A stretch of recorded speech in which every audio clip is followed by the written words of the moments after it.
जीवन भर शरीर बेच करके ढेर सारा वैभव एकत्रित किया था। यौवन अवस्था की उतार अवस्था थी वैश्या की। गांव के बाहर महल था, बहुत सुंदर वाटिका पुष्पों की थी। तो एक संत मंडली जिनके साथ आचार्य चरण भी थे, वहां से निकली तो बोले आज रात्रि कोई पवित्र स्थान हो तो हमें बताओ जहां अपने ठाकुर विराजमान करें और वहां आरती पूजा करके भोग लगाएं, ठाकुर जी को विश्राम करें।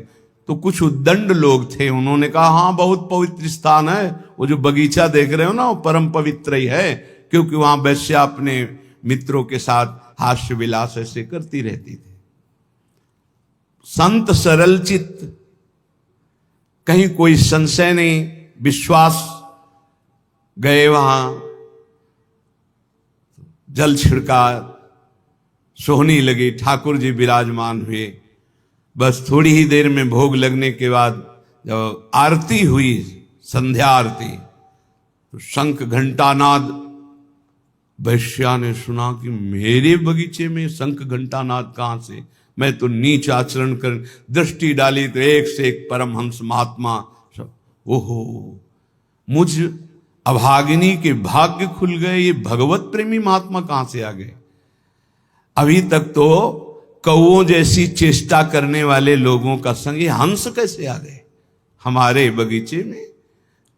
आज मेरे ऊपर भगवान की विशेष कृपा, अहेतुकी कृपा, क्योंकि मेरे कोई ऐसे आचरण नहीं जिससे भगवान प्रसन्न हो, क्योंकि बिना भगवान के प्रसन्न हुए ऐसे महापुरुषों का दर्शन कैसे हो सकता है।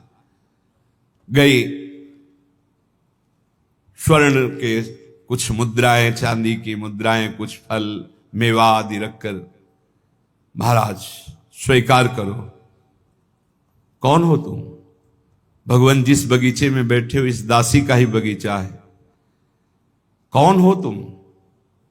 वैश्यावृत्ति से जीवन निर्वाह करने वाली हूं, मैं वैश्या हूं।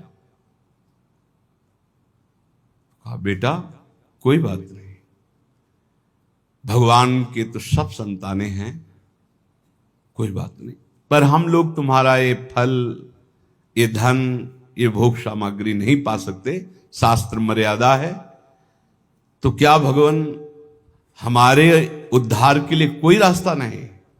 कहा है, तुम सब संपत्ति, आभूषण ये बेच करके एक रत्नों का हार बनाओ और रंगनाथ जी के माथे पे धारण करो, सारे पाप नष्ट हो जाएंगे, तुम्हें भगवत प्राप्ति हो जाएगी। और आज से वैश्यावृत्ति बंद। भगवान वचन देती हूं, आज तक कभी ऐसा आनंद प्राप्त ही नहीं हुआ था संत समागम का। वचन देती हूं कभी अब इस शरीर को अपवित्र नहीं करूंगी। और सब आभूषण जो जो वैभव बेचने वाला था बेच करके, फिर उसके मन में आया कि क्या मुझे मंदिर में जाने दिया जाएगा। आचार्य चरण से प्रार्थना की, प्रभु मैं वैश्या हूं और प्रसिद्ध हूं, क्या मुझे मंदिर में जाने दिया जाएगा? तो उन्होंने कहा जब हम आदेश करेंगे तो मंदिर में जाने दिया जाए, तुम अपने हाथ से समर्पित करना, प्रभु स्वयं स्वीकार करेंगे। जब द्रवई दीन दयालु राघव तो साधु संगति पाई, जब साधु संगति मिल जाती है तो संस्कृति का अंत हो जाता है। सबको आश्चर्यचकित था, इतनी नीच आचरण करने वाली अपने हाथ से कैसे भगवान के मस्तक पर, मुकुट पर। आचार्य चरण ने कहा जब तैयार हो गया मुकुट, चलो। जीव ही आगे चलना हुआ, रुक गई। भगवान मेरा पाप, मेरा पिंड नहीं छोड़ रहे। क्या हुआ? मैं रजस्वला हो गई, अब कैसे? कर तुम अकर तुम मन था कर तुम, सर्व समर्थ आचार्य, इष्ट से भी ज्यादा। तो सब लोगों ने सुन लिया था, रजस्वला स्त्री का भगवद श्री विग्रह स्पर्श करना निषेध है, क्योंकि वह पवित्र थी। कहा चलो चलो जाओ। सबने रोका, प्रभु आप आचार्य हैं, आप कैसा, अगर रंगनाथ जी स्वीकार कर रहे हैं तो तुम्हें किसी को रोकने की जरूरत नहीं, और रंगनाथ जी स्वीकार करें इसका प्रमाण होगा कि सर झुका देंगे। बेटा तू जा, मस्तक पर मुकुट, रंगनाथ जी का श्री विग्रह का ऐसे मुकुट, कर तो मकर तो मन था, कर तुम सर्व समर्थ आचार्य, गुरुदेव इष्ट देव, उसको परम पद की प्राप्ति हुई। एक एक सेवा, एक एक वृत्ति भगवत प्राप्ति कराने में समर्थ है यदि आप विश्वास कर ले। दूसरा, कृष्णदास जी अधिकारी पद पर थे, श्रीनाथ जी की समस्त सेवा विधान के अधिकारी थे श्रीनाथ जी, और वो अपने लाडले ठाकुर के लिए स्वयं जाते थे आगरा सेवकों के साथ विविध प्रकार की सेवा सामग्री खरीदने। श्रीनाथ जी अन्योर के पास गिरिराज जी में जहां प्रकट हुए वहीं विराजमान थे उस समय। आप इस बात पर बहुत ध्यान देना, भगवत प्राप्ति की बात कह रहा हूं। वहां गए तो सैकड़ों लोग घेरे हुए थे, तो सोचा क्या हो रहा है देखें, तो एक वैश्यावृत्ति से अपना जीवन निर्वाह करने वाली नवीन वैश्या नृत्य करके लोगों से अर्थ ले रही थी। नाचना गाना रिझाना, कोई 10 कोई 5 कोई 1 ऐसे। कृष्णदास जी वयोवृद्ध थे, महापुरुष, भगवत सखा है, नित्य सखा है, बहुत उच्च कोटि के महापुरुष, कोई साधारण नहीं। वैश्या को देखा, उसकी हाव भाव चातुरी, उसका बोलना, उसका चितवन निकाला ठाकुर जी के सेवा वाले से 10 रुपया। वैश्या ने देखा कि संत हैं पर बड़े रिझवार संत हैं, 10 रुपया फिर निकाला। अब वैश्या की तो दृष्टि उन्हीं पे जम गई। 2-3 बार नजदीक आए, उनका 1000 मुद्राएं देंगे। अरे उनका मालिक आदेश करो, कहाँ है? बोले पूरे परिकर सहित जहां हमारा विश्राम स्थल वहां, अब तुम केवल हमें दिखाओ। 1000 मुद्रा में तो पूरे परिकर सहित गान बजा नृत्य देखा। ठीक है, उनके परिकर से कहा कि 1000 मुद्राएं सब आपस में बांट लो, और वैश्या से कहा मेरे बादशाह के सामने तुम्हें नाचना है, तुम जितनी संपत्ति कहोगे उतनी दे, केवल नाचना है। उनका हमारा तो जीवन कृतार्थ हो गया। आप कौन हो? काम बोले कुछ परिचय नहीं, बस मेरे साथ चलना है, और ये तुम्हारे परिकर का कोई नहीं चलेगा। इनको जितना कहो हम अर्थ दे दें, जिनसे इनका जीवन निर्वाह होगा, और तुम हमारे साथ चलो। ऐसा ही वो अधिकारी थे, खूब वैभव था। अब तो पूरे गिरिराज जी में, ब्रज में फैल गया कि बुढ़ापा बुद्धि बदल रही है। भाई देखो माया का प्रताप। कृष्णदास जी अधिकारी एक नवीन अवस्था की वैश्या आगरा से लाए भाई, लेकिन संतों का उद्देश्य जो होता है वो कोई बिरला ही जान पाता है। अपनी कुटिया के बगल में एक झोपड़ी बनवाई, विराज है, और ब्रज के समस्त महान कुंडों का स्नान करवाया। फिर सुंदर पद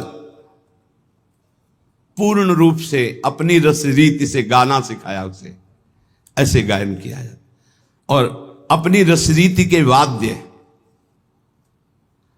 एक दिन कहा चलो आज अपने बादशाह के सामने हम पेश करते हैं, तुमको वैसे ही पेश होना है जैसे बादशाह के सामने पेश हुआ जाता है। अगर मेरे साहब रीझ गए तो जन्म जन्म की बिगड़ी तेरी बन जाएगी। अभी तक नहीं बताया था किसके पास ले जा रहे। बोले चल और देख, ये मत समझना कि मेरे बादशाह मूर्ति है, साक्षात विराजमान है। उसने कहा मुझे तो पैसे से मतलब है, मनमानी पैसा देंगे, बस तू रिझा दे। और श्रीनाथ जी के पास जाके कहा प्रभु जब जब आगरा गए हैं तो आपकी पसंद की चीज लाए हैं, आज एक पसंद की वस्तु हम लाए और आपको भेंट कर रहे हैं, स्वीकार करो। वो श्रीनाथ जी को नमन करके जीव ही नृत्य शुरू किया और पूरा पद गाया। पद गा के जे ही ऐसे किया, ऐसे देखा, कूट मनमथ मनमथा, करोड़ करोड़ काम को मूर्छित कर देने वाले अधरों पर बंशी, विशाल नेत्र, बंक कटाक्ष, एक मुस्कान में मर गए, प्राण निकल गए, उसी क्षण निकल गए, परम पद को प्राप्त। क्या है भगवत प्राप्ति? क्या किया इसने अभी तक? वैश्या, संसार के भोगों में लिप्त एक महात्मा की बात मान ली तो भगवत प्राप्ति हो गई।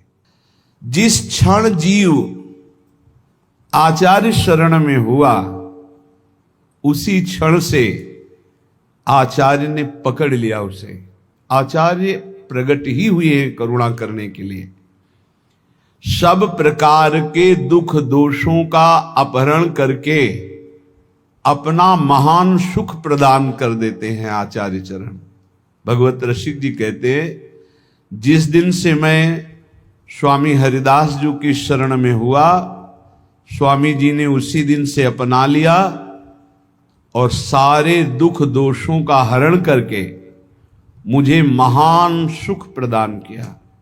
महान सुख जो दुख और सुख दोनों से परे है, अनुकूलता और प्रतिकूलता दोनों से परे है, समत्व, प्रेम, नित्य विहार रस, ये महासुख है।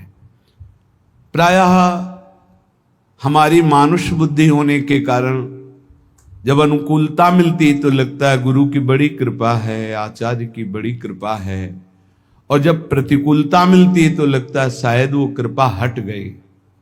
तो इष्ट आचार्य गुरुदेव क्या स्वार्थी हैं? क्या अल्पज्ञ हैं?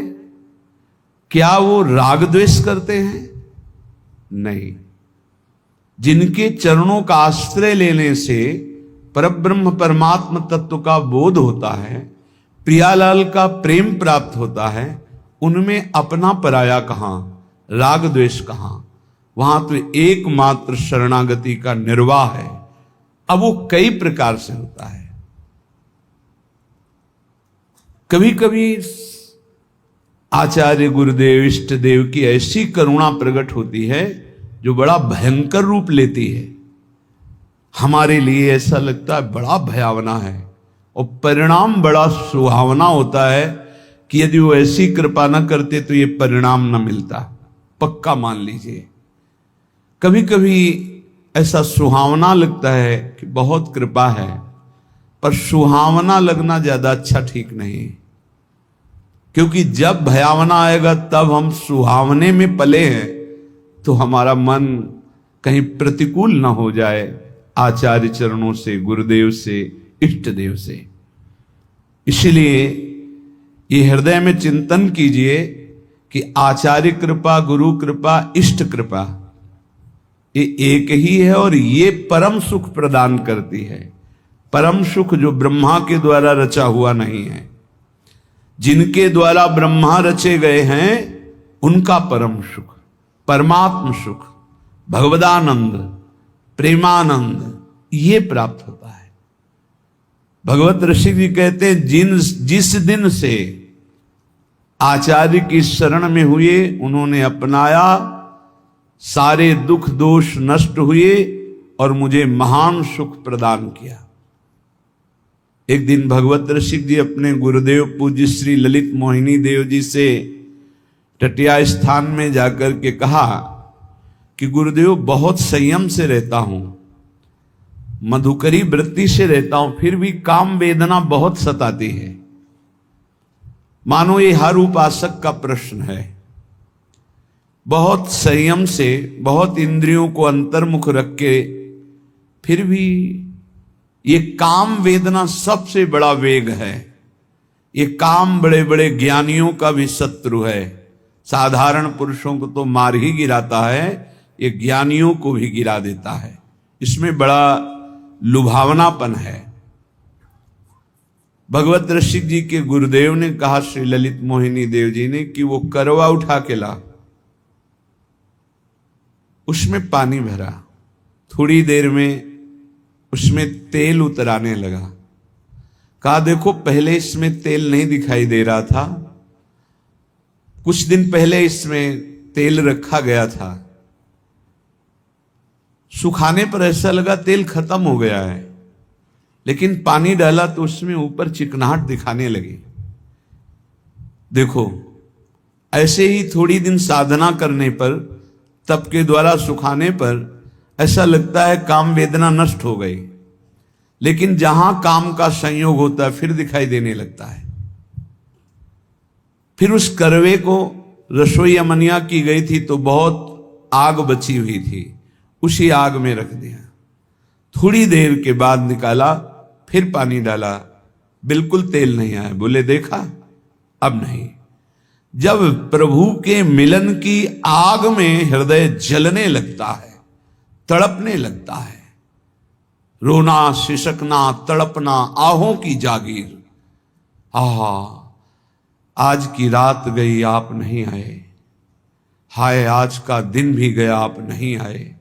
तड़प तड़प करके वो एक एक मिनट व्यतीत कर रहा है। उस तड़पन की अग्नि में, विरहाग्नि में फिर ये काम क्रोध लोभ मोह मद मत्सर सब भस्म हो जाते हैं। आचार्य कृपा, गुरु कृपा भगवत मिलन की चाह प्रकट करती है। ये न समझे कि गुरु कृपा आचार्य कृपा से केवल लौकिक सुख सुविधा मिल जाए तो सिद्ध संत, हमारे पुत्र नहीं हो रहा था तो गर्भ रह गया, भाई बड़ी कृपा, बड़े सिद्ध संत, बड़ा सिद्ध दरबार, हमारा काम नहीं बन रहा था अमुक काम बन गया। भूल में मत रहना, ये सुकृत का फल है। संत महापुरुषों के समागम का फल है संस्कृति का अंत हो जाना, द्वंद्वों का नाश हो जाना, प्रियालाल से मिल जाना जिनसे हम जन्म जन्मांतर से बिछड़े हुए हैं। भगवत ऋषि जी कहते हैं ये सुख हमें आचार्य चरण ने प्रदान किया। सायन कहते हैं भाष्यकारों को, वेदों का, शास्त्रों का, पुराणों का बहुत ज्ञान है, बड़ी कीर्ति है, बड़े महाजन सम्मान प्रतिष्ठा भी है, पर यदि प्रभु से प्रेम नहीं तो इसका क्या होगा? शास्त्रों का व्याख्यान कर लेना, पुराणों का व्याख्यान कर लेना, समाज में कीर्ति प्रतिष्ठा धन वैभव महिमा प्राप्त हो जाना, क्या है इससे? अगर प्रभु के नाम में प्रीति नहीं, धाम में प्रीति नहीं, लीला में प्रीति नहीं, प्रभु के लिए रोना नहीं आया तो मिला क्या? शरीर छूटने के बाद न तुम्हारी कीर्ति जाएगी, न पैसा जाएगा, न ज्ञान जाएगा। ज्ञान वही जागृत होता है जो भगवत अनुराग में या आत्म प्रीति में, और ये सब भूल जाता है, पढ़ा लिखा ज्ञान भूल जाता है। जैसे गर्भ में भी तो ज्ञान हुआ था, भगवान ने हमें ज्ञान दिया था, हे नाथ अब की बार मां के गर्भ से बाहर करो, बाहर निकलकर इतना तप पूर्वक भजन करूंगा कि दोबारा किसी मां के गर्भ में ना आऊं। लेकिन जब बाहर आए, कहां कहां कहां भूल गया वो ज्ञान, फिर लग गए मैं और मोर तोर तय माया, जही बस कीन्हे जीव निकाया, भूमि परत भा ढावर पानी, तिम जी वही माया लपटा। फिर भूल गए। ज्ञान किस काम का? जो विस्मरण करा दे। शुद्ध ज्ञान बोध है, शुद्ध ज्ञान भगवत प्रेम है। जोग कुजोग ज्ञान अज्ञानु, जहां नहीं राम प्रेम पर धानु। भगवत ऋषि जी कह रहे हैं बड़े बड़े शास्त्रों का ज्ञान होना, पुराणों का ज्ञान होना, मान प्रतिष्ठा मिलना, वैभव होना, ये सब है, भगवत प्रीति नहीं है, भगवान के लिए रोना नहीं आया, निरंतर स्मृति नहीं है, तो जीवन का कोई विशेष लाभ नहीं। प्रिया प्रीतम के अनन्य भाव में जो डूबे हुए रसिकाचार्य महाजन हैं, इनकी शरणागति मात्र किशोरी जी के चरणों में प्रेम प्रदान करती है। पर शरणागति होती मन से, वचन से, कर्म से, स्वयं से। हमारे कर्म प्रिया प्रीतम के लिए हो, हमारा मन प्रिया प्रीतम में लगे, हमारी वाणी प्रिया प्रीतम का नाम जप करे, गुण कीर्तन पद कीर्तन करे, तो स्वयं में अनुभूति होने लगेगी कि मैं श्यामाजू का हूं, मैं प्रिया प्रीतम का हूं। बोले बड़े बड़े योगियों का पवित्र किया हुआ सूक्ष्म मन भी जिस नित्य विहार रस में, अर्थात श्यामा श्याम की प्रेम केली में प्रवेश नहीं कर पाता, वहां स्वामी जी महाराज की कृपा से हमारा प्रवेश हो गया। भगवत ऋषि की कहते हैं। इसलिए हम रसिक चक्र चूड़ामणि श्री स्वामी श्री हरदास जी के चरणों की शरण में हूं, क्योंकि इनकी शरण में आने में वो सुख मिला जो कहीं किसी साधन में नहीं है। उपासक यदि आचार्य शरणागत हो गया है तो फिर अन्य किसी उपासना